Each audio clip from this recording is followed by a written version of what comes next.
سلامونه ګرانو کتونکو، زه یم زرمیشه خان. تاسو ګورئ زرمیشه خان یوټیوب چینل. نن در سره داسې یو ویډیو شریکوم چې هغې نه به تاسو ته پته ولګي چې دا یو جینۍ یا زنانه چې ده ډېره زیاته معصومه ده. د معصومې زنانه اته نښې نن تاسو سره شریکول غواړم. ټول ناول خبره دا ده چې معصومه یو ساده زنانه چې وي هغې ته چې ته څه خبره وکړي نو هغه فوراً خبره ومني. څه کار ورته وکړي نو هغه ته انکار نه کوي، هغه وخت کې هغه کار کوي. دویمه خبره دا ده چې که ته ورته څه دروغ ووایي یا ورته دوکه ورکړي، ستا په دروغو او په فریب باندې هم هغه یقین کوي، ځکه چې د هغې خپل زړه معصوم دی.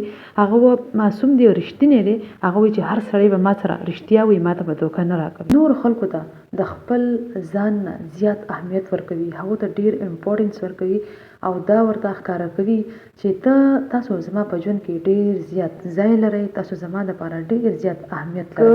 که یو انسان دې خفه شو او که د هغې غلطي هم نه وي، خو بیا هم د هغې زړه کې دا خبره راشي چې زما نه غلطي نه ده شوې، خو بیا هم د مخامخ انسان زما نه خفه دی، او بیا د هغې دومره معصوم او صفا زړه وي چې هغه فوراً لاړ شي د هغه بل انسان نه معافي وغواړي او هره خبره چې وي هغه په زړه باندې اخلي. زیاتر عام طور پر ښځې داسې وي که یو څه خبره دې وشي او که غلطي هم د هغې وي، خو بیا هم هغه وایي چې په ما څه زور دی چې زه دې نه معافي غواړم، هېڅکله معافي ونه غواړم. معصوم زړه لرونکې ښځې چې وي هغې د خپل انا مسله نه جوړوي، بس هغوی تورن معافي چې ده هغه غواړي.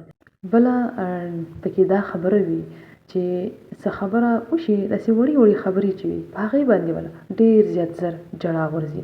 څومره چې زړه ښه وي معصوم وي هغومره زړه چې دی هغه نری هم وي. د نورو خوشحالیانو لپاره خپل د خوشحالیانو قرباني ورکوي. دا خبره یاد ولرئ، کومه ښځه چې د نور خوشحالیانو نه خپله خوشحالي قربانوي په نن سبا وخت کې د هغې نه لوی ښځه، د هغې نه ښایسته زړه ماته بل چا نه ښکاري، ځکه چې نن سبا ښځو کې په یو بل کې دومره حسد زد شروع شوی دی چې کورونه چې دي تقریبا هغوی د لاسه ټول روان دي ماتېږي.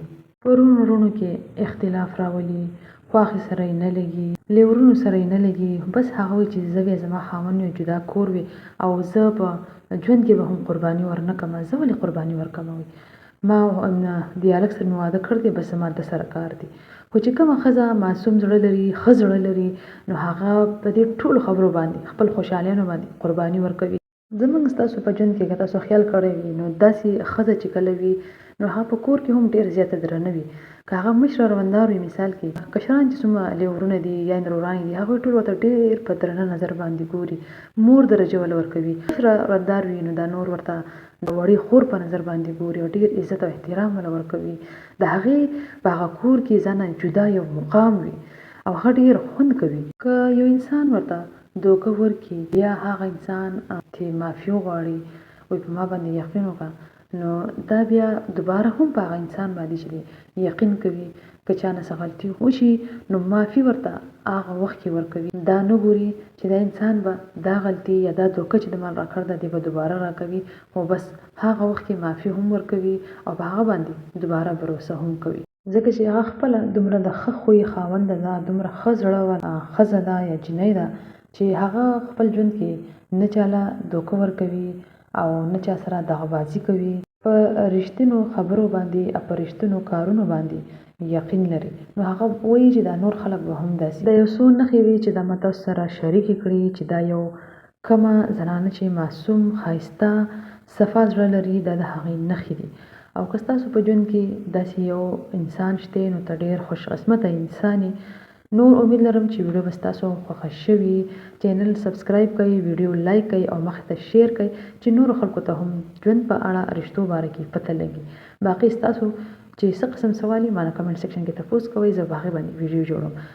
خپل ځان ډېر خیال ساتئ، ما په دعاګانو کې یاد ساتئ. الله په امان.